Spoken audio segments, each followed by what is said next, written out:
Hola, ¿cómo están? Buenas noches, bienvenidas, bienvenidos a CNN Prime. Hoy nos va a acompañar la presidenta del Partido Socialista, Paulina Bodanovich, cuando no queda nada, así ya el próximo fin de semana, no este, sino que el siguiente, es momento de las primarias del oficialismo. Hay muchísimo que contarles y vamos a comenzar con estos titulares.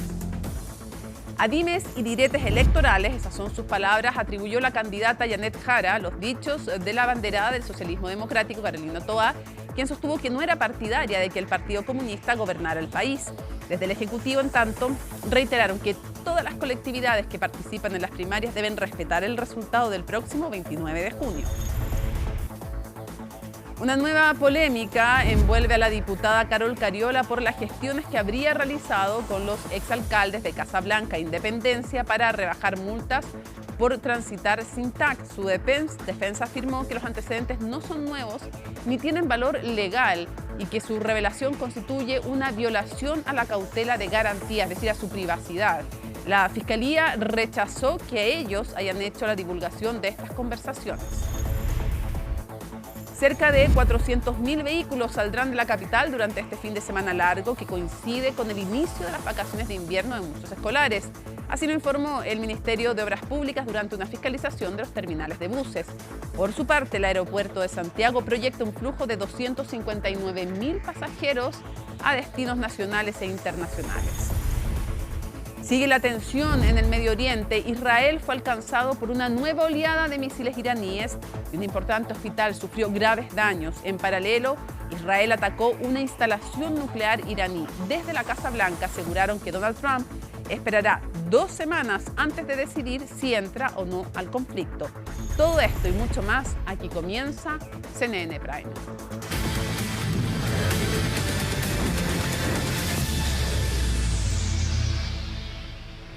Bueno, quizás ya viajó o está por hacerlo o lo está haciendo en estos momentos. Bueno, se estima que miles de personas van a salir de la región metropolitana por el fin de semana largo y por el inicio para gran parte de los escolares de las vacaciones de invierno.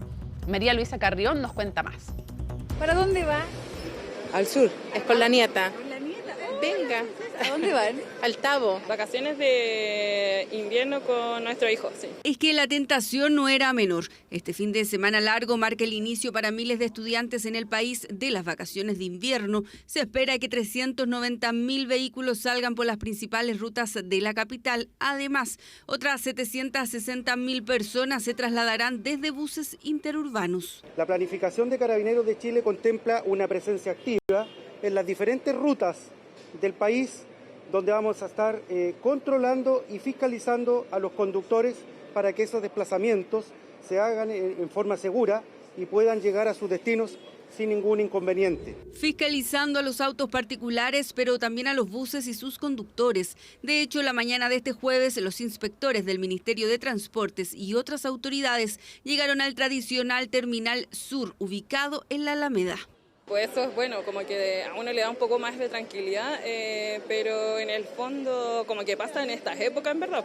Como que en otras, claro, como en periodos de vacaciones o X días como feriados. Súper bien, está bien porque eso te da más seguridad. Sí, eso estaba viendo ahí a los choferes. Los conductores. Exacto, sí, súper bien. Y atención porque en lo que va del año se han realizado más de 77.000 controles por uso de cinturón y se han cursado 1.927 infracciones por este motivo. Recuerde que no usarlo conlleva una multa de entre 1 y 1,5 UTM. La responsabilidad de que el cinturón esté en buen estado es del operador, pero que esté dispuesto, que esté puesto en el pasajero es responsabilidad de cada uno de nosotros. Hemos hecho aquí destacar la labor de la Seremi junto con CONACET de hacer un acuerdo con varias de las empresas de buses que van a estar solicitándole a las personas antes de que el bus parta de que todas las personas tengan su cinturón dispuesto. Tal como ocurre, por ejemplo, en los aviones donde es obligatorio el despegue utilizando el cinturón de seguridad. La Dirección del Trabajo, en tanto, fiscalizará que se cumplan los horarios de descanso de los conductores. Las horas máximas de conducción, que hay que recordar, no pueden exceder de las 5 horas. Los trabajadores y trabajadoras dentro de 24 horas, si es que el viaje es más extenso de 24 horas, tienen un derecho al descanso de a lo menos 8 horas. Si los pasajeros ven un incumplimiento en esta normativa, pueden realizar la denuncia. A los viajes por tierra se suman los por aire. Vamos a Roma. Colombia, a Brasil, a Estados Unidos. Buenos Aires, Sao Paulo y Lima son los destinos favoritos en el extranjero y Calama, Antofagasta y Puerto Montt dentro de Chile. Estiman que 260.000 personas se moverán por el aeropuerto de Santiago. Planificar el viaje, llegar con anticipación al aeropuerto, tener todos los documentos cuando uno viaja con niños y mascotas. Y una última recomendación también, cuando se necesita un servicio de asistencia a movilidad, la clave es de pedirlo con anticipación, idealmente 48 horas antes de llegar al aeropuerto. Es una muy buena señal económica en nuestro país, de inversión, también de flujo de turistas que salen de nuestro país e ingresan también de otros países a Chile, sobre todo en esta época ya invernal donde tenemos la cordillera con nieve. Por lo tanto esperamos también un flujo de, como ha sido en otros años, de turistas, sobre todo brasileños, que vienen acá a las prácticas de esquí. El flujo en el aeropuerto será mayor al que hubo en Semana Santa, así que la recomendación es llegar antes para evitar inconvenientes y no comenzar con mal pie el descanso de invierno o la escapada de fin de semana.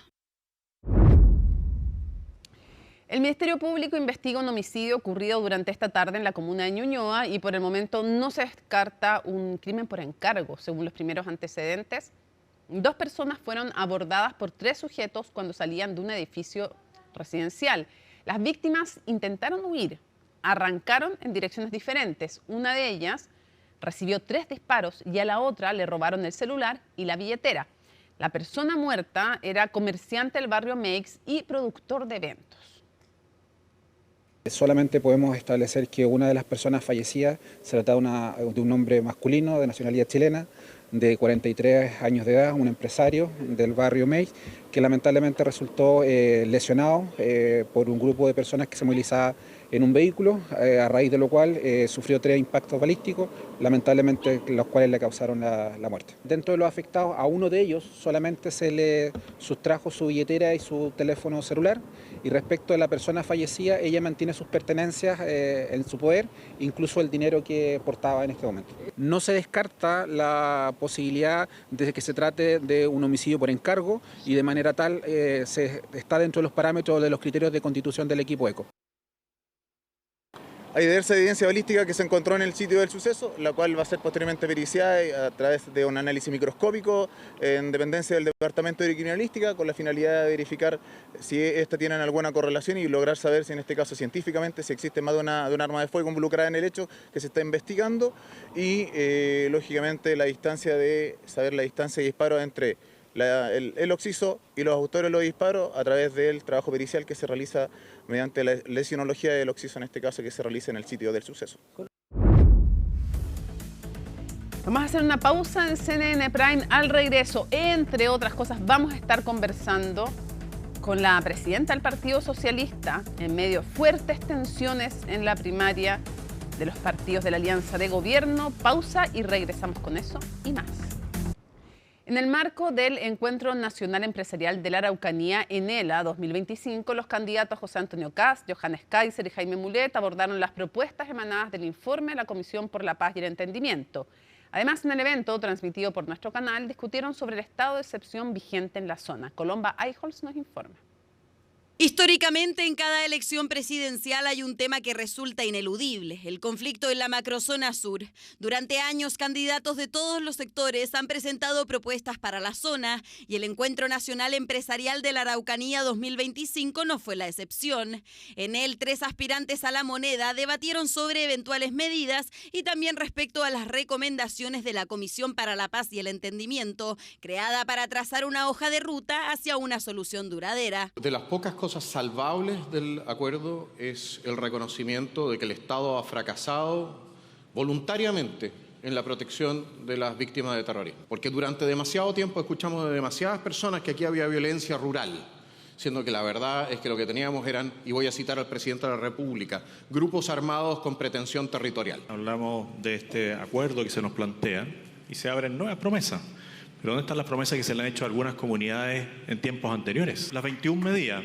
Yo me las leí Estaba buscando cuál era la de la infraestructura, la número 19. Yo habría esperado que estuviera en el punto número 1 y bien desarrollado. Lo que valoro es la reparación de las víctimas y que se pueda hacer algo al menos con el tema de las tierras. Cuyo cambio de sistema para hacerlo más eficiente, transparente y con criterios claros para delimitar lo que falta por reparar, está a la espera de iniciar un proceso de consulta al pueblo mapuche sobre la nueva institucionalidad y los mecanismos propuestos por la comisión, la misma que recomendó una reforma constitucional para el reconocimiento de los pueblos indígenas, medida que fue acogida por el gobierno. Quiero anunciar el envío al Congreso Nacional de un proyecto de reforma constitucional para el reconocimiento definitivo de los pueblos indígenas que habitan nuestro territorio desde tiempos precolombinos. Esto implica también un reconocimiento de los derechos individuales y colectivos que son indispensables para su bienestar, desarrollo, conforme a la Constitución, las leyes y los tratados internacionales ratificados por Chile y que actualmente vigentes. Tal como lo había señalado, el proyecto va a entrar por el Senado, de vuelta a la semana distrital, el 1 de julio. Partimos por el reconocimiento constitucional de los pueblos originarios, que no requiere consulta indígena. Estamos trabajando con la ministra de Desarrollo Social para implementar la consulta indígena para el tema de tierra y esperamos seguir avanzando en esa dirección. Dirección en la que también pretende avanzar el abanderado de la Federación Regionalista Verde Social, Jaime Mulet, si resulta electo, y así lo destacó en el foro de Enela 2025. Entiendo que el proyecto que está mandando el presidente el día de hoy es un proyecto de reconocimiento como pueblos originarios, no como nación. Creo que es el inicio de una nueva relación del Estado de Chile con el pueblo mapuche. Me parece correcto, me parece bien, lo voy a votar favorablemente, pero es interesante, es importante que también vayan dándose las otras medidas. O sea, este es un inicio. Yo soy partidario de ese reconocimiento y creo que está muy bien que el presidente mande el proyecto de ley. En cuanto a los demás abanderados, sus posturas no se conocieron en este debate, ya que desde los comandos de Carolina Toá, Janet Jara y Gonzalo Vinter informaron que sus candidatos tenían otros compromisos. En el caso de Evelyn Matei, fue un cuadro gripal lo que le impidió asistir. Ella está con un problema de salud que la afectó desde el día domingo y al día lunes se complicó la situación de la gripe que tenía, perdió la voz, por tanto no puede estar en un debate en esas condiciones. Nos recomendaron reposo y ella va a cumplirlo tal como se lo manifestó su doctor. Lo que también le impidió continuar con su despliegue en regiones, el que recién había iniciado la semana pasada. En el debate en la Araucanía, los candidatos también abordaron el estado de excepción que sigue vigente en la zona, marcando distancia de esa medida en el caso de José Antonio Kast y Johannes Kaiser, mientras que Jaime Mulet se mostró a favor de seguir prorrogándolo.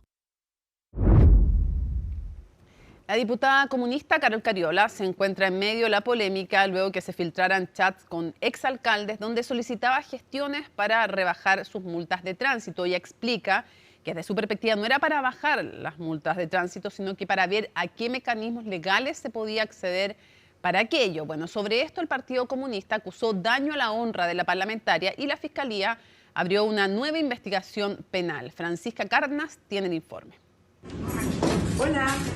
Estoy de vuelta.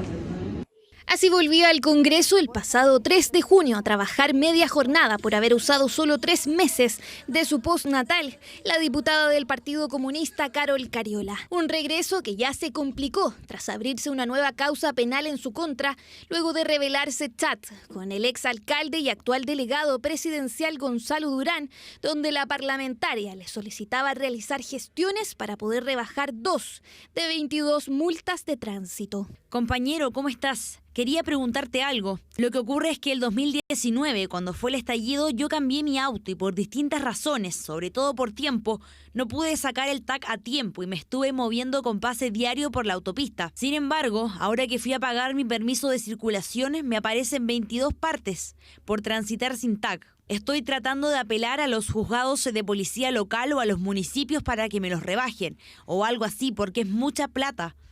Hay 2 que son de INDEPE.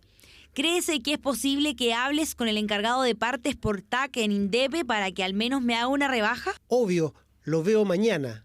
Mándame la patente. Yo creo que lo que se hace muchas veces es que los parlamentarios en su función de representación contactan a los alcaldes justamente para ello, pero no corresponde para cosas personales. gestiones que no se habrían realizado con éxito por parte de Durán, aunque también hablaron de otros temas que se vinculan con los empresarios chinos cercanos a la diputada sobre una supuesta interpelación errada que tendrían los ciudadanos sobre la convicción del Estado chileno respecto de una sola China. La oficina de Taiwán opera en contra de la visión de una sola China que ha sido una política de Estado del Estado de Chile, desde que el presidente Allende inició las relaciones. Compañera querida, estoy por una sola China. Taiwán tiene oficina económica y cultural que trabaja con nosotros y no altera política de Estado de Chile de reconocer a un solo Estado. Los chinos no lo entienden así. Bueno, que los chinos nos cooperen, que me inviten. De hecho, estamos viendo posible hermanamiento con Ciudad China. Ya, pues juntémonos con el embajador. Puedo ayudar en eso. Soy la presidenta del Comité de Amistad. Yo fui 8 años parlamentario, está una hoja de vida abierta a todo el mundo, a las empresas, a las autoridades, a los empresarios, y ustedes podrán sacar una conclusión de si es habitual o no, digamos. O sea, no es lo que nosotros... ¿Usted lo hizo alguna vez? Le estoy diciendo, está abierta. Si usted tiene una duda, vaya a investigar. Fue el 19 de febrero pasado cuando el fiscal nacional Ángel Valencia designó al fiscal regional de Coquimbo, Patricio Cooper, para liderar la indagatoria en contra de la diputada y la exalcaldesa Iracy Hasler por presunto tráfico de influencias en torno al denominado caso Sierra Bella. Fue ahí cuando el persecutor, cuestionado por un polémico allanamiento a la casa de Cariola y por las filtraciones de chats, inició una serie de advertencias sobre conversaciones que presuntamente revelaban gestiones irregulares para favorecer a una empresa representada por el empresario chino Vo Emilio Yang. Filtraciones conocidas no constituyen ninguna novedad. El Tribunal de Garantía ya había desestimado su mérito al señalar que no existían antecedentes para establecer una posible participación ni en cohecho ni en tráfico de influencias. Constituyen una violación a la cautela de garantías que impide a la Fiscalía y a la PDI reutilizar conversaciones personales mientras no se termine la pericia que fue ordenada en marzo.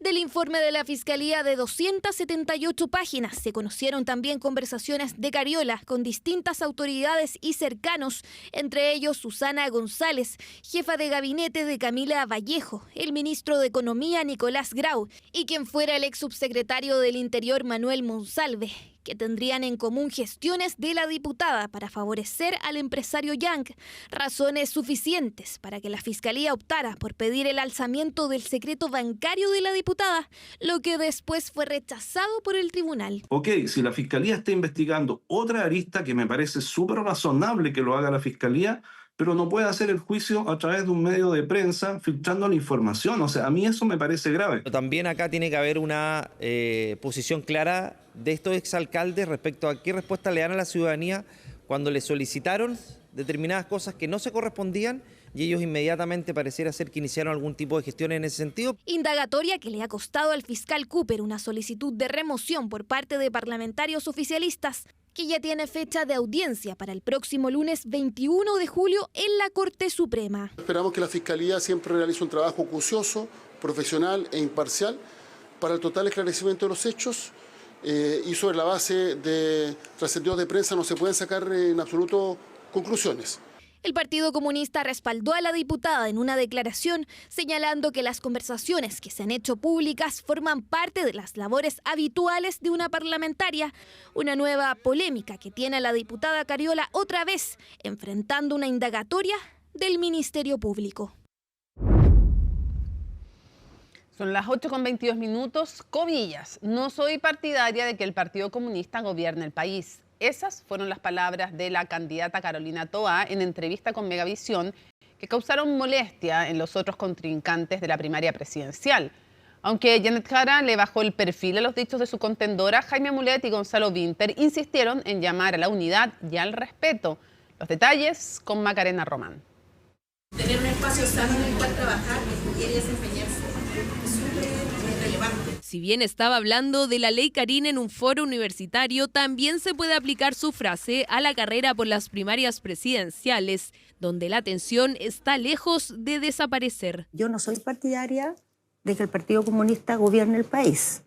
No soy partidaria por eso me estoy presentando esta primaria, porque creo que lo mejor para la centroizquierda, lo mejor para el país es que tengamos un progresismo encabezado por los sectores o el proyecto que Mi Mundo representa. Pero creo que detrás de eso tiene que haber una amplitud. Cuando la elección se va acercando, siempre el ambiente electoral se va tensando un poco, pero eso es válido para todos. Pero yo, la verdad, le bajo el perfil a esas declaraciones porque sé que son a partir de la contingencia de la contienda electoral. Pero en el partido de la ex ministra del Trabajo no le bajan el perfil. Rápidamente hubo reacciones por parte de parlamentarios. Me parece profundamente inadecuado e injusto que se señale algo así. A elevar el nivel del debate a ideas sobre el programa de gobierno para Chile, no para Siberia ni otros países. Hay que también sincerarse. Es decir, acá se pretende volver a un esquema, a un antiguo esquema de la concertación sin el Partido Comunista. Es bueno que se diga así. Porque no es la primera vez que la candidata Toá apunta directamente al Partido Comunista. Fue en el debate de este lunes en Radio Pauta y The Clinic, en el que aseguró que donde ha gobernado el PC,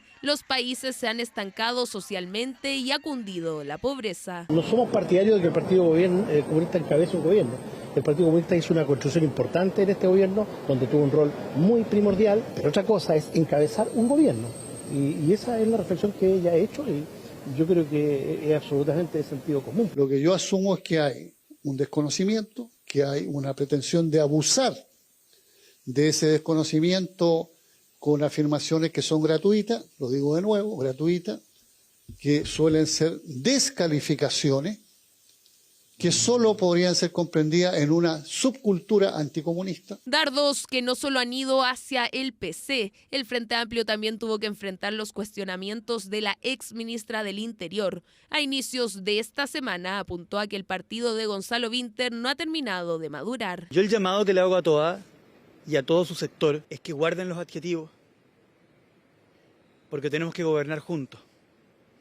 Es que dejen de descalificar a todos, porque tenemos que gobernar juntos. Toá, está en una situación donde creo que le está metiendo temor a la gente y creo que está violando, así lo entiendo yo al menos, parte de las reglas de este debate o de esta primaria. Controversias en el Pacto Unidad por Chile, que no solo ha hecho intervenir al gobierno en reuniones privadas, también frente a los medios, donde el ministro del Interior ha tenido que poner paños fríos antes de los comicios. En lo que sí hemos sido muy explícitos es que cuando se participa en un proceso de primarias se adquiere un compromiso de arribar a una candidatura común y por tanto todos quienes participan de ese proceso de primarias deben respetar el resultado. Resultados que estarán después de las 18 horas del 29 de junio, día en que todos los candidatos tendrán que hacer muy probablemente borrón y cuenta nueva para ubicarse detrás de quien sea él o la ganadora de estas primarias, las únicas que se concretarán durante este año. Y en CNN Prime nos acompaña la senadora y presidenta del Partido Socialista, Paulina Bodanovich. Senadora, muchísimas gracias por estar con nosotros. Hola, muy buenas noches, Mónica. A ver, lo primero que quisiera preguntarle, en lo personal, ¿usted tampoco es partidaria de que gobierne el Partido Comunista?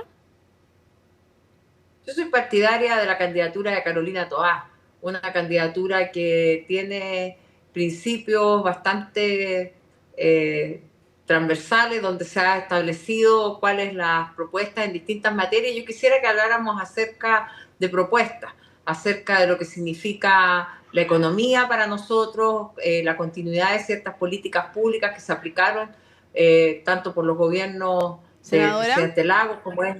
Sí, yo entiendo lo que le gustaría y probablemente incluso yo creo que a varios nos gustaría hablar bastante más de propuestas que de estas rencillas, pero el tema es que las declaraciones las hizo la candidata que usted respalda entonces y usted es la presidenta del partido, entonces me veo en la obligación de repetirle la pregunta y saber si usted, igual que Carolina Toá, no es partidaria de que gobierne el Partido Comunista. Y también Jaime Quintana hizo una variación, una mutación de la frase y dijo: no somos partidarios de que encabece un gobierno el Partido Comunista. Entonces le reitero, ¿usted tampoco es partidaria de que gobierne el Partido Comunista o tampoco es partidaria de que encabece un gobierno el PC?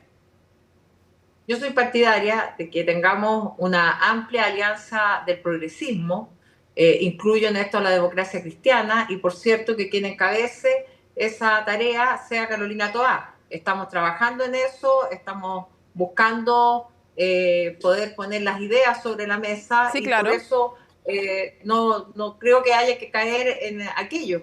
No, el Partido Socialista es un partido que tiene una histórica amistad cívica con el Partido Comunista, siendo muy distintos. Por cierto, el Partido Socialista nace años después del Partido Comunista, pero también como un partido de los trabajadores y por las reivindicaciones y la lucha de los trabajadores. Entonces se lo de pregunto, manera tal que tenemos visiones que son distintas en cuanto a las políticas que queremos impulsar, pero también tenemos un origen bastante similar en cuanto a la defensa del derecho de los trabajadores.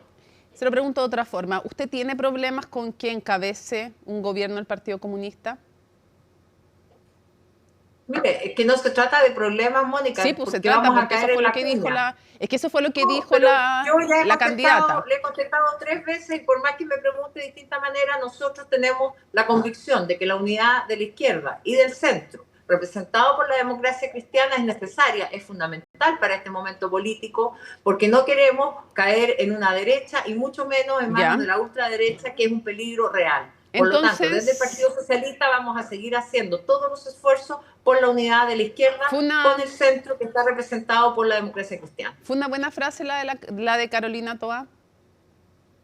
Mire, creo que en esto las frases no me corresponde a mí calificarlas. Lo que yo puedo decir como presidenta del partido es el ánimo que reina en mi partido, es la definición política que tenemos y que vamos a sostener, que tiene que ver con esta unidad del progresismo, es la democracia cristiana, por ejemplo, la que ha señalado que frente a una candidatura de Janet Jara ellos no estarían detrás de esa candidatura, y por lo tanto también nos parece complejo que perdamos una cantidad importante de representación ciudadana representada por la democracia cristiana eventualmente. Quisiéramos por eso que sea Carolina Toá quien pueda encabezar un proyecto de izquierda con el centro, con la democracia cristiana, no para volver a la concertación, como escuché que decía el diputado Cuello. Aquí nadie quiere volver al pasado.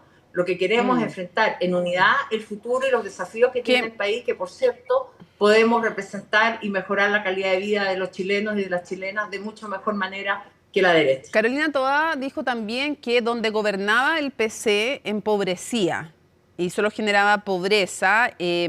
Ayer conversando con también ahora militante del Partido Socialista, Heraldo Muñoz, decía, bueno, a veces empobrece y si no dirige regímenes cuando es solo, estaba hablando, cuando gobierna solo el PC, no cuando hace coalición. Decía, a veces efectivamente hay pobreza y cuando no, se refería por ejemplo a China, Vietnam, son regímenes autoritarios o dictaduras. Entonces dice, o falla por un lado o falla por el otro.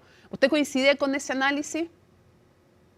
Bueno, es que eso son constataciones, no son análisis. Evidentemente, cuando uno sabe y conoce la realidad de países que tienen regímenes comunistas, no son apreciaciones políticas acerca de la falta de libertades que hay en ellos. Y por eso yo soy socialista, no soy comunista, soy muy crítica de lo que ocurre hoy día en Venezuela, de lo que ocurre en Nicaragua y contra todos los regímenes que uno podría calificar como dictadura, de manera tal que, por cierto, tenemos una apreciación distinta de lo internacional, de la realidad de esos países, pero en general nosotros hoy día tenemos que enfocarnos también en presentarle al país ideas sobre lo que ocurre en Chile y cuáles van a ser las soluciones para esos problemas desde nuestra realidad. Y por eso es importante que volvamos a los programas más que a los análisis generales o de países del exterior. Ya, pero entonces, sí, pero para senadora, para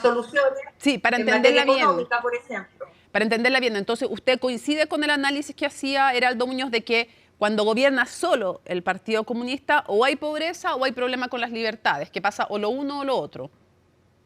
Por eso digo que esto, más que un análisis, es una constatación. Esto no es algo que sea sujeto de mucha interpretación, porque en el caso incluso de China, la propia presidenta Bachelet, cuando estaba en el cargo de alta comisionada de Derechos Humanos de la ONU, pudo constatar en su último informe que así ocurría en China. Ya. ¿Qué le responde usted a Lautaro Carmona, que dice que hay en sectores del oficialismo, cuando habla de estos análisis, se le pregunta por todo aquello que se ha conversado en estos días, él dice que hay desconocimiento solo entendible en una subcultura comunista? Entonces, en fácil lo que está diciendo es que hay anticomunismo, básicamente, entre ustedes, y agregan otros, nerviosismo de parte de la candidata Toa y quienes lo respaldan. Bueno, creo que hacer críticas a los regímenes comunistas del mundo o señalar opiniones no puede interpretarse como anticomunismo. Anticomunismo es persecución, anticomunismo es negar la existencia de un partido. En el caso del Partido Comunista Chileno, nosotros hemos convivido por muchos años con un partido que está dentro de la institucionalidad democrática, que merece nuestro respeto. No coincidimos en todos los planteamientos, por cierto, pero es un partido que esto se puede también conversar. Y recordemos que fue una socialista la que les devolvió la posibilidad de integrarse a un gobierno, fue la presidenta Bachelet. Claro. Cuando los integra en la nueva mayoría y además hace los cambios al sistema binominal para pasar a un sistema proporcional que permitió también su integración en el Parlamento, de manera tal que el Partido Socialista no puede ser motejado en caso alguno de anticomunista. Quisiera preguntarle, dentro de esas propuestas para Chile, también han habido discrepancias respecto de las propuestas para, por ejemplo, economía. Y en economía, decía el senador Quintana y otros que les preocupaba el modelo basado o que pone énfasis en el desarrollo interno. Lo decía también en Tolerancia Cero, Lagos Weber, el senador Lagos Weber, y ambos entonces decían que les preocupaba y decía que justamente él veía un peligro en este programa en lo económico, en esas propuestas económicas de Janet Jara. ¿Usted cómo lo ve?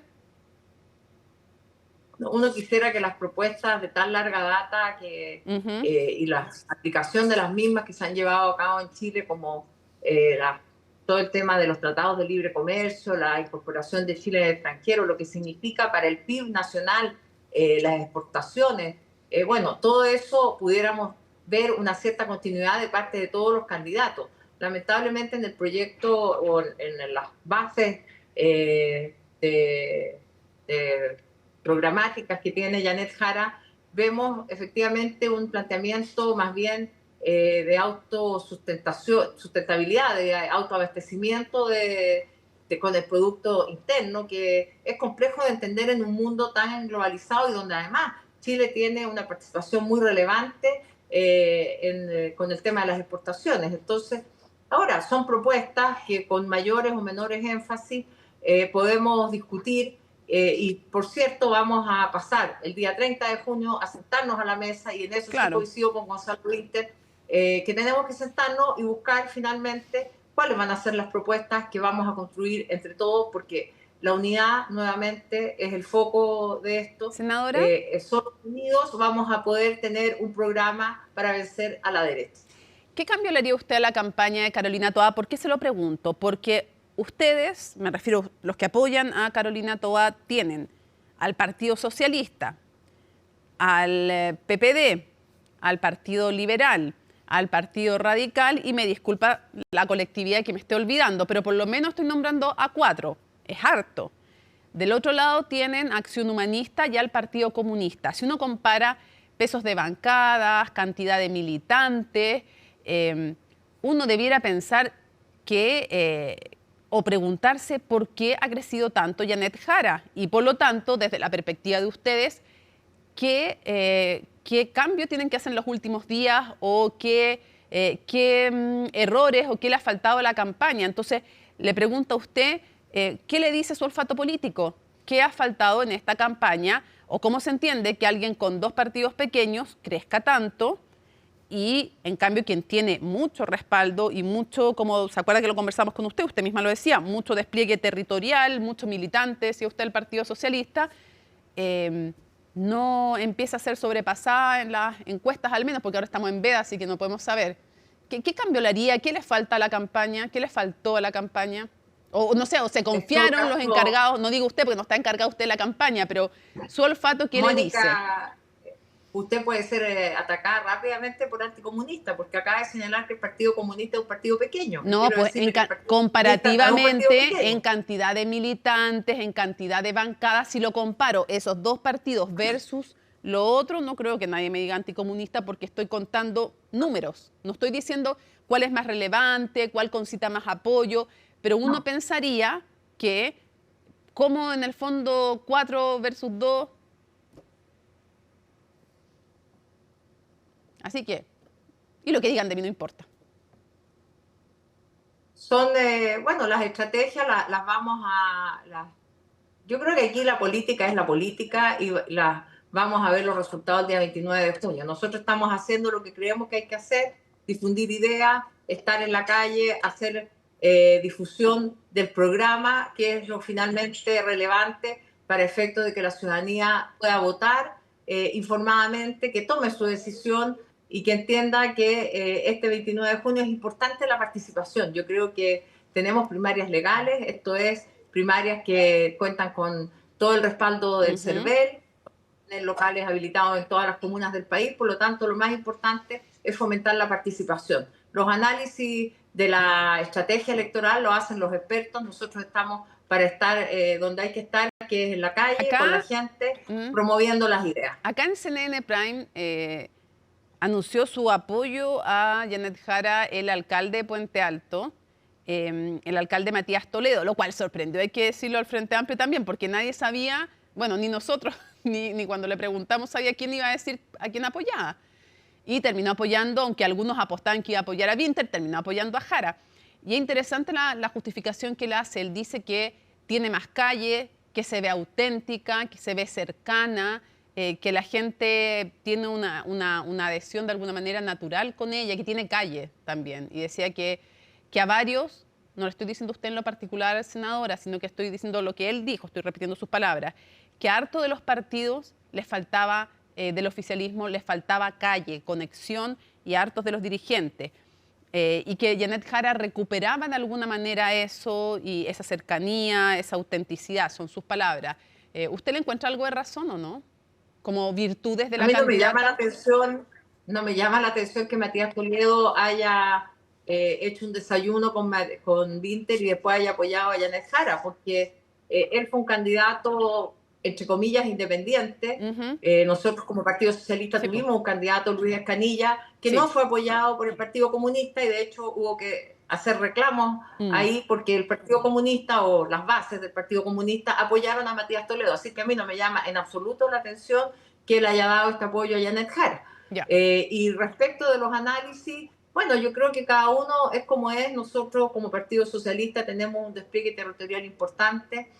Siempre estamos en terreno, estamos escuchando a la gente, estamos en distintos espacios y tratamos siempre de hacer aquello. Yo no me puedo referir a los demás partidos, pero sí creo que tenemos que tener siempre ese intercambio con la ciudadanía, porque finalmente es lo que nos corresponde. Claro. Nosotros como partidos políticos tenemos que estar conectados con todas las necesidades de la gente y poder transmitirlas y representarlas. Así que desde el Partido Socialista no tengo ningún complejo en eso, tengo mis zapatos con la punta bien pelada de tanto caminar todas las calles. Y el taco bien gastado, es que hay una frase así, hay un poema así, la punta gastada y el taco gastado.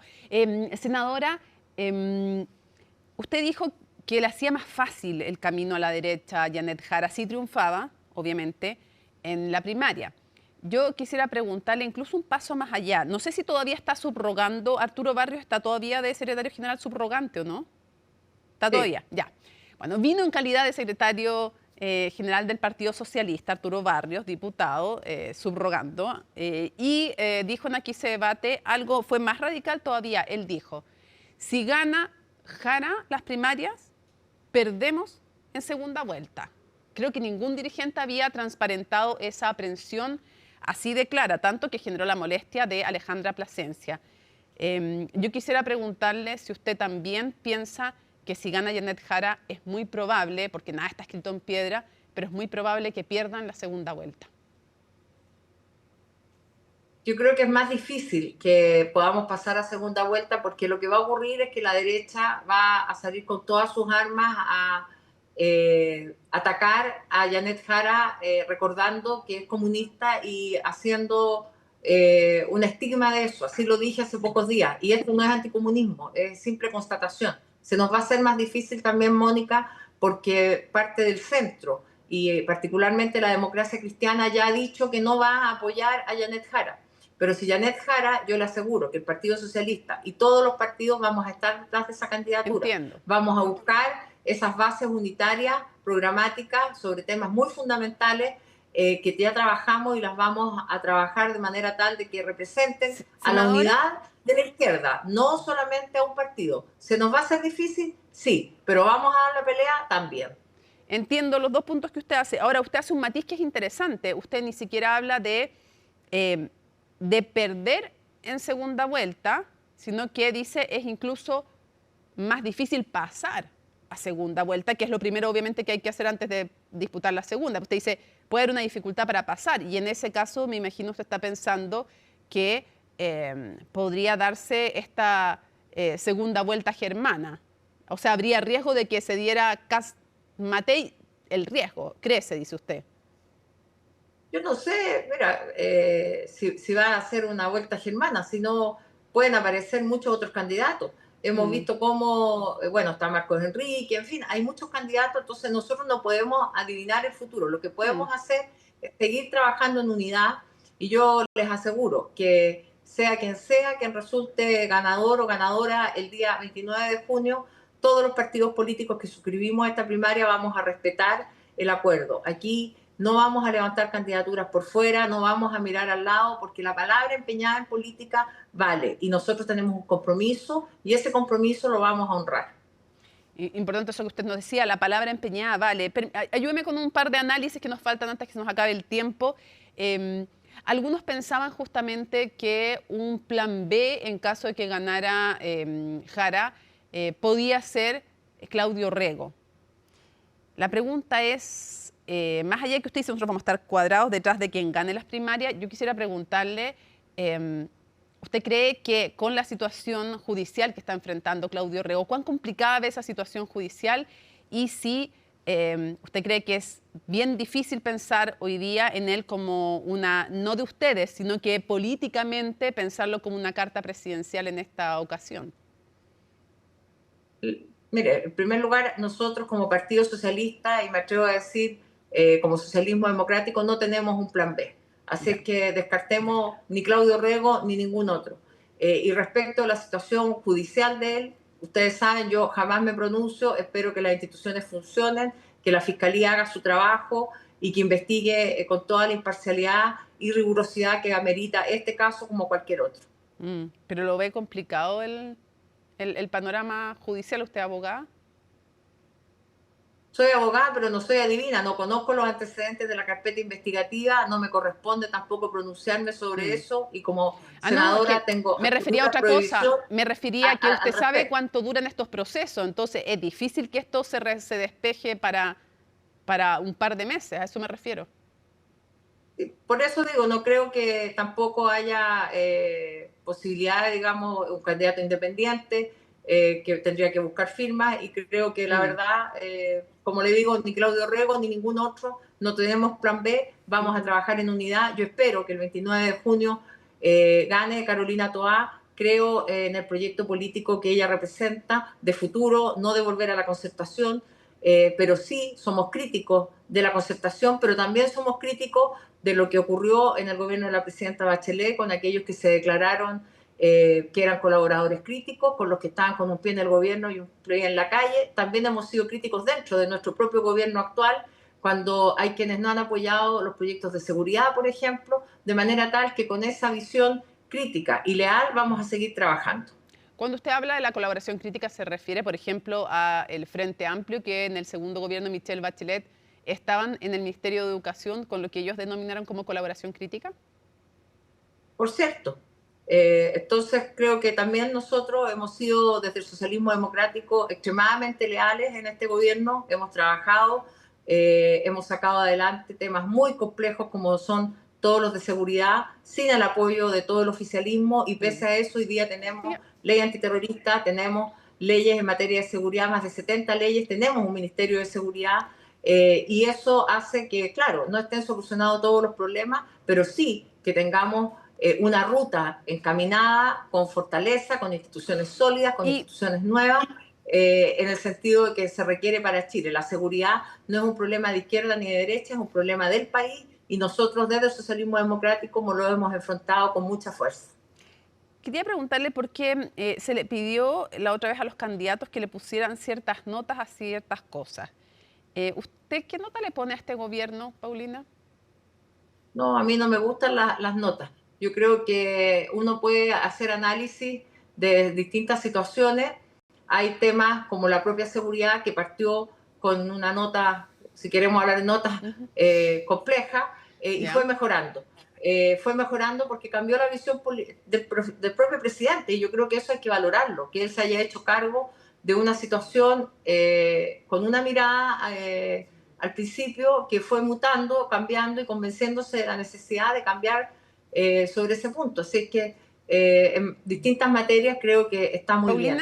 En materia de seguridad, en materia de tomar medidas económicas estrictas respecto de la inflación, en impulsar fortalezas de instituciones muy importantes como son el Ministerio Público, en fin. Así que creo que en general hay un buen desempeño. Y yo no sé, pero le voy a hacer dos en uno, por si me dice que no quiere poner nota tampoco en el siguiente concepto que le voy a pedir, pero porque ya no es gobierno, es persona la que le voy a preguntar. ¿Cuándo le pidieron poner nota? A Yanet Jara le preguntaron qué nota le ponía a Carolina Toá como ministra del Interior. De 1 a 10 dijo 5. Y la rajó. Sí, o sea, súper malo. O sea, usted lo dijo, no lo dije yo, usted lo dijo. Entonces, yo quisiera preguntarle, de 1 a 7 mejor, porque yo encuentro que en Chile entendemos en general mejor de 1 a 7. De verdad encuentro que 1 a 7 como que es más claro el concepto. Entonces, quisiera preguntarle, de 1 a 7, ¿qué nota le pone usted a la ministra Jara como ministra del Trabajo, cuando ella era ministra del Trabajo? Y le pongo el agregado siguiente. Ella siempre ha contrapuesto y ha dicho, lo que yo hice como ministra del Trabajo junto a Mario Marcel, reforma previsional, 40 horas y una serie de cosas. Y yo me pregunto si ahí no tuvo nada que ver la jefa del gabinete, Carolina Toá, no ayudó en nada, porque nunca... como que no escucho tampoco que la nombre, no es, porque tampoco puede Carolina Toá en los debates decir, oye, pero si igual yo algo tuve que ver, digamos. Entonces, me pregunto si es que no tuvo nada que ver, efectivamente, eso estuvo delegado solo en la entonces ministra Jara y el ministro de Hacienda, y qué nota le pone como ministra del Trabajo. Yo creo que el trabajo que desarrolló Yanet evidentemente es excelente. Es una tarea... Yo, por ejemplo, estuve presente en un aniversario del 1 de mayo en la CUT, y estaba Juan Sutil, en ese momento presidente de la CPC. Era la primera vez que un presidente de la CPC estaba ahí hablando y presente. Y eso es porque se hizo un trabajo tripartito que es muy necesario en el mundo del trabajo. Entonces, uno no puede, digamos, minimizar ese trabajo, pero también creo que con la misma objetividad hay que entender que el problema de seguridad en Chile es un problema grave. Era tremendamente complejo cuando asumió la ministra Toá, y ella también tomó esto con decisión, con fuerza, con empuje, y puso todos sus esfuerzos en impulsar todas estas leyes y en hacer cambios también administrativos en las policías. Por lo tanto, no se puede desconocer. Así como la ministra Jara fue una excelente ministra, yo creo que la ministra Toá fue una gran ministra del Interior. Y no le puso nota. Ya, pues no hay caso. No, de 1 a 7 no le va a poner notas a Jara. No vamos a poner nota. No. Hola, chita. Ya.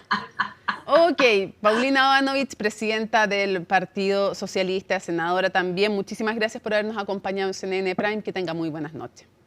Mónica, a usted le pongo un 7 porque se ha recibido un premio muy importante. Muchas gracias, muchas gracias. El próximo jueves lo vamos a estar ahí recibiendo. Se lo agradezco. Usted tiene un 7. Se lo agradezco, muchas gracias. Buenas noches, gracias. Ya, buenas noches. El Servicio Electoral abrió un nuevo flanco para Claudio Rego. El organismo rechazó parte de las rendiciones realizadas en el contexto de su campaña a la reelección como gobernador metropolitano. Su equipo salió al paso de los cuestionamientos, mientras entre los consejeros regionales de oposición avanza la idea de presentar una solicitud de destitución. Los detalles en el informe de Miguel Ángel Araya. Todavía no terminaban las reacciones al último informe de la Contraloría que detectó diversas irregularidades en la administración de los recursos de la gobernación metropolitana, cuando un nuevo hecho ha vuelto a generar cuestionamientos en torno a la figura de Claudio Rego, esta vez desde el Servicio Electoral, algo que fue revelado por CIPER Chile. Se trata de la resolución número G1793 del CERVEL, a la que tuvo acceso CNN Chile, donde se objetaron diversos elementos de la rendición de gastos electorales realizado por Orrego para su campaña política, la que le permitió ser reelecto para un segundo periodo. Son más de 50 puntos en el que el Servicio Electoral realizó observaciones. Por ejemplo, se rechazó el monto de los honorarios pagados a su administrador electoral, José Andrés Wallis, debido a que el límite establecido por el CERVEL para este cargo es de 13 millones de pesos. Sin embargo, Orrego habría pagado más de 20 millones de pesos en un plazo de 4 meses, es decir, cerca de 5 millones mensuales. Tras conocerse estos nuevos antecedentes, la Administración Electoral de la campaña de Claudio Rego emitió un comunicado. Respecto de la remuneración del administrador electoral, es preciso señalar que esta fue debidamente justificada y documentada en cuanto a su rango de precios. Pese a ello, el CERVEL señaló posteriormente la existencia de un cálculo estimado para este tipo de servicios. Dicho valor no fue informado por ninguna vía oficial previamente. Este jueves también se concretó una reunión entre consejeros regionales de Renovación Nacional y el Partido Republicano con la Contralora General de la República, Dorothy Pérez, para abordar los alcances de los últimos informes emitidos por ese organismo. Tras el encuentro, los cores de RN confirmaron que apoyarán finalmente el requerimiento que presentarán los consejeros del Partido Republicano en conjunto a la UDI. Como bancada de Renovación Nacional, después de todo el proceso que hemos realizado y la reunión con la Contralora General de la República, nos hemos conformado la convicción de que existe un notable abandono de deberes. Nosotros, a través de los profesionales del partido y además de los abogados, vamos a trabajar respecto a esta línea. Invitamos a los colegas de la Unión Demócrata Independiente y también de Republicanos a que puedan compartir el trabajo, en que nos podamos reunir. Miren, eso yo quiero ser muy respetuoso de la autonomía de los consejeros regionales. Yo al menos la información que tengo es que estamos en presencia de cuestiones complejas y por lo tanto esperemos el resultado de la investigación, y si yo fuera consejero regional probablemente hubiera firmado. Por otro lado, en los próximos días se espera que comience a funcionar la Comisión de Control Regional, que buscará recopilar aún más antecedentes de las irregularidades detectadas por la Contraloría y así emitir un informe al Consejo Regional Metropolitano. Mira, la comisión recién el día de ayer, a través del azar, salieron elegidos 5 miembros del Consejo, entre esos pertenezco a esa comisión. Perfecto. Y lo cual nosotros vamos a realizar una investigación a todo lo que sea gobierno regional. No es solo con la figura del gobernador, sino a todas las entidades, a todas las dependencias. Según el artículo que nos rige, que es el artículo 154, tenemos 15 días para constituirnos. Y luego de eso tenemos 45 días hábiles para realizar esta investigación, obteniendo antecedentes, reuniones, y con eso ya vamos a poder entregar un detalle y un informe a nuestro consejo, y que ellos van a ser los que van a ver si es que lo aprueban o lo rechazan. Otra de las observaciones del CERVEL fue que se identificó a 13 personas participando en la campaña de Claudio Rego, mientras en paralelo tenían contratos con la gobernación metropolitana. Según la respuesta del equipo de la autoridad regional, los funcionarios mencionados renunciaron o estaban haciendo uso de permisos como vacaciones u horas compensadas para participar en la campaña. Continúa la polémica por las contribuciones. El director del Servicio de Impuestos Internos rectificó sus declaraciones sobre quién paga este impuesto en Chile, indicando que no solo es el 20% más rico del país. En el siguiente informe, Natalia Muñoz nos cuenta que también la entidad va a entregar información solicitada por el Consejo para la Transparencia sobre los mecanismos usados para fijar el avalúo fiscal. Yo me equivoqué a hablar que esto lo pagaban el 20% de los más ricos. Es cierto que el 80% de los dueños de propiedades están exentos, pero el 20% corresponde a las propiedades de más valor, que no necesariamente son los más ricos. Rectificación del director del Servicio de Impuestos Internos sobre la polémica de las contribuciones. Javier Echeverri había generado críticas por asegurar que el impuesto territorial solo lo paga el 20% más rico del país, situación que quiso aclarar. Hay un problema social también, porque a veces alguien puede tener una propiedad de alto valor y puede que no tenga la renta suficiente para pagar las contribuciones. Entonces eso yo quería aprovechar de rectificar. Palabras al término de la presentación de la cuenta pública de la gestión 2024 del servicio, donde Echeverry se refirió a la controversia por el alza de las contribuciones. Recordemos que la entidad ha sido ampliamente criticada por una serie de puntos, entre ellos por falta de transparencia en los cálculos del impuesto territorial. No solo se abre la posibilidad de corregir errores que se arrastran por un buen tiempo y que los contribuyentes han tenido que asumir, sino también avanzar hacia una mejor comprensión pública del sistema de impuesto territorial. Acercar el avalúo fiscal al avalúo comercial. Y ahí sí que hubo un problema serio y yo creo que hay que revisar la forma de cálculo, más que nada. Y nosotros estamos disponibles como Colegio de Contadores a cooperar en lo que sea para poder calcular como corresponde. A eso se suma la intervención del Consejo para la Transparencia, entidad que ofició al servicio para que en un máximo de 10 días se entregue información sobre los mecanismos usados para fijar el avalúo fiscal de los inmuebles no agrícolas. Le vamos a entregar toda la información que nos está pidiendo. Es que la gente, cuando le aparece cuánto le cobramos por metro cuadrado, pueda ver qué muestras estamos considerando para justificar ese metro cuadrado. Y eso porque tenemos que cambiar nuestro sistema. Se ha avanzado mucho. Nosotros teníamos una observación sobre la transparencia o la opacidad del dato para poder calcular el avalúo fiscal, que el mismo director reconoció en distintas entrevistas, incluso en la Comisión de Hacienda del Senado, y ha mostrado que quiso avanzar y llegamos a un acuerdo. Desde el Congreso surgen otras alternativas. La senadora Rincón anunció un proyecto de ley para congelar el incremento de las contribuciones, manteniendo sin cambios el monto vigente, hasta que el gobierno envíe una propuesta para reformular este impuesto. Y por otro lado, una ley que establezca un plazo de 90 días desde que se tiene claridad de los criterios para poder apelar a las alzas o reavalúos del Servicio de Impuestos Internos. Parece que es de toda lógica, más cuando el propio director ha transparentado que, valga la redundancia, no hay transparencia. 80% de la población está exenta del pago de contribuciones,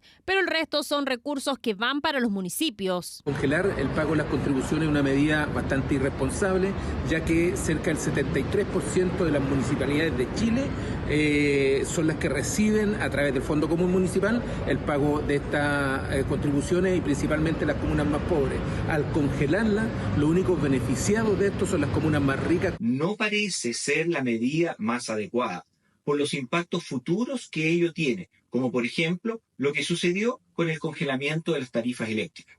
Más bien, es recomendable buscar mecanismos compensatorios. Echeverry ya había reconocido que hay errores en el cálculo de los avalúos fiscales y anunció medidas, algunas de ellas que empezarán a regir a partir del próximo reavalúo en enero de 2026, donde podrían bajar algunas contribuciones.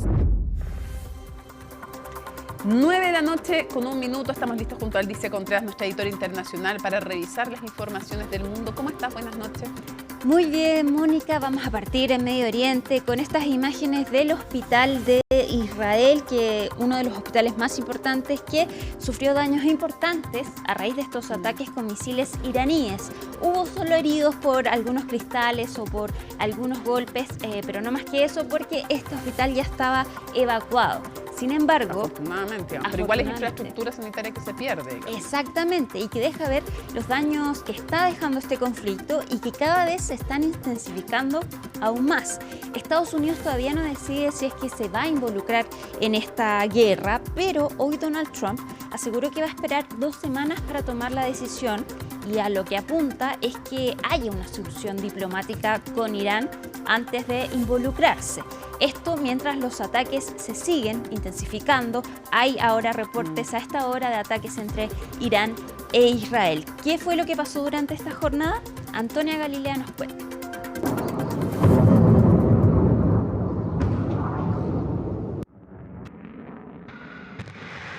Este jueves, Israel vivió una de las noches más intensas de ataques iraníes desde que el Estado judío inició su ofensiva contra Irán hace casi una semana. Misiles cayeron en distintas localidades, incluyendo uno de los principales hospitales del sur del país. Están atacando a civiles porque son un régimen criminal. Son los architerroristas del mundo. Quieren el turismo nuclear, lo que someterá al mundo entero a un chantaje nuclear. Y usarían estas armas. Eso es lo que el ayatolá Jamenei dice que haría. Usaría estas armas para borrar a Israel del mapa. Pues bien, no lo hará. No se lo permitiremos. Los misiles impactaron en el hospital de Bir Shiva, al sur de Israel, y en edificios residenciales de Jolón, al sur de Tel Aviv. No se reportaron víctimas mortales, pero 240 personas resultaron heridas, según el Ministerio de Salud israelí.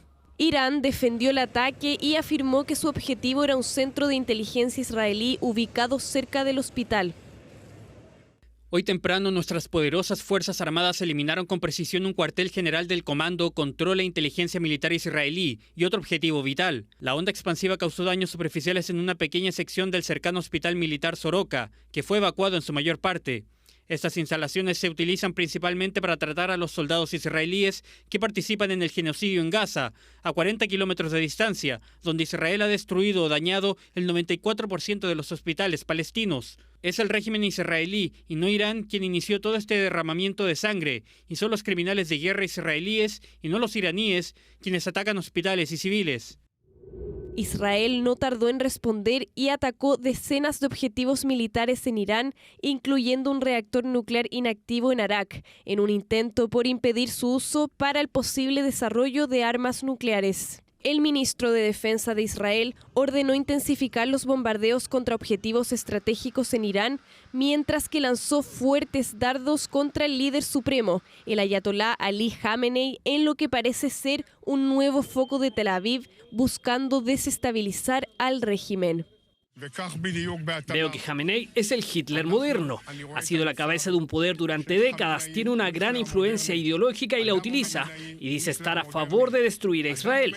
Y utiliza todos los recursos, incluso a expensas de su propio pueblo, para lograr este objetivo. Establecimos que los objetivos de la guerra son eliminar las amenazas nucleares, de destrucción y de misiles. Y en ese sentido, las FDI recibieron instrucciones y saben que para lograrlos dentro de los objetivos generales, este hombre no debe seguir existiendo.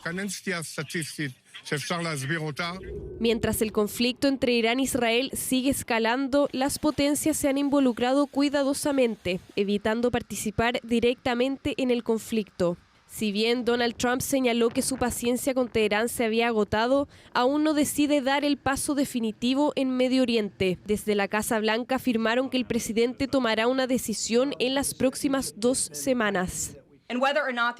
Tengo un mensaje directo del presidente, y cito, con base en la posibilidad sustancial de negociaciones que podrían o no tener lugar con Irán en un futuro próximo, tomaré mi decisión sobre si iré o no en las próximas 2 semanas.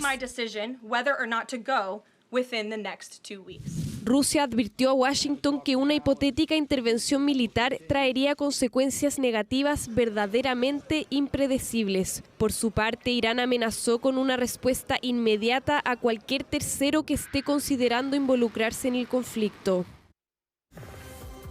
Mónica, y vamos ahora a México. Ayer hablábamos del huracán Eric. Estos son los daños que dejó. Finalmente tocó tierra en categoría número 3 y ya se degradó a tormenta tropical. De todas maneras dejó algunos daños importantes en la zona, particularmente en Oaxaca, en este estado de México. Pero también siguen en alerta a la población porque se esperan lluvias torrenciales y hay riesgos de inundaciones o deslizamientos de tierra. Escuchemos lo que dijeron los mexicanos por el paso de este huracán. Estamos aquí en Playa La Bocana. Pues lo que más afectó fue pues a las casas, más que nada que voló varios techos de lámina. Sí, Playa La Bocana, municipio de Marquelia, fue la afectación más grande. Los negocios, como puede ver, negocios de enramada que tumbó la palapa, hizo destrozo, muchos trastes que quebró. Vengo para acá a ver la Bocana, qué pasó con mi negocio, pero veo que estamos bien, gracias a Dios, fue muy leve lo que nos tocó. Pues apenas sí se sintió un poco de aire, la lluvia es lo que está permanente, vamos a ver qué pasa mañana, pero ahorita gracias a Dios todo sigue igual. Nos tocó hace días, sí, un poco de mar de fondo que sí nos quitó, nos hizo algo de feo, pero y ahorita gracias a Dios todo está bien.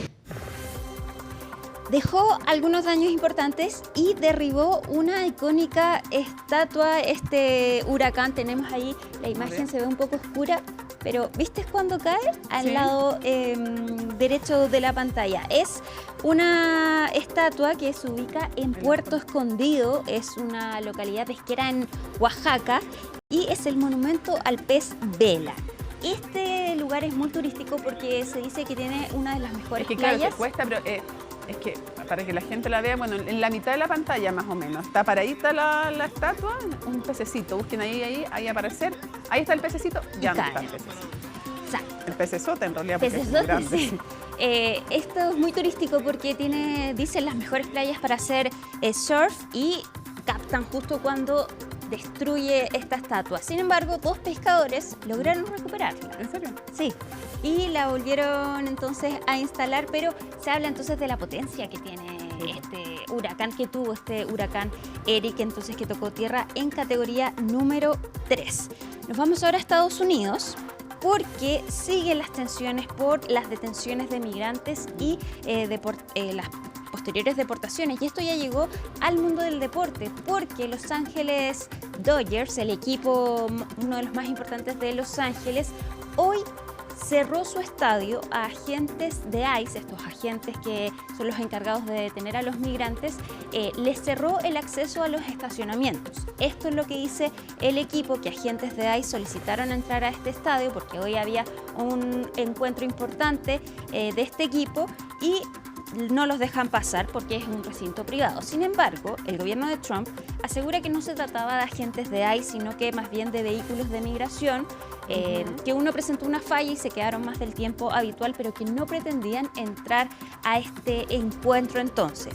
Sin embargo, los Dodgers de Los Ángeles han enfrentado presiones importantes de los hinchas porque aseguran que no han hecho mucho por sus hinchas latinos, que son en su mayoría la mayor porcentaje de estos. Y de hecho, cuando se conoció que este equipo cerró las puertas del estadio a estos agentes, se realizaron manifestaciones en apoyo a los migrantes. Entonces, este es un tema muy importante en Los Ángeles. Ya hemos visto las manifestaciones que están llegando a todos los sectores de la vida en esta zona, y que si bien por ahora se calmaron las manifestaciones, de todas maneras sigue habiendo tensión en la zona. Sí, y una de las cosas que ha provocado tal vez mayor tensión es el tema de los colegios.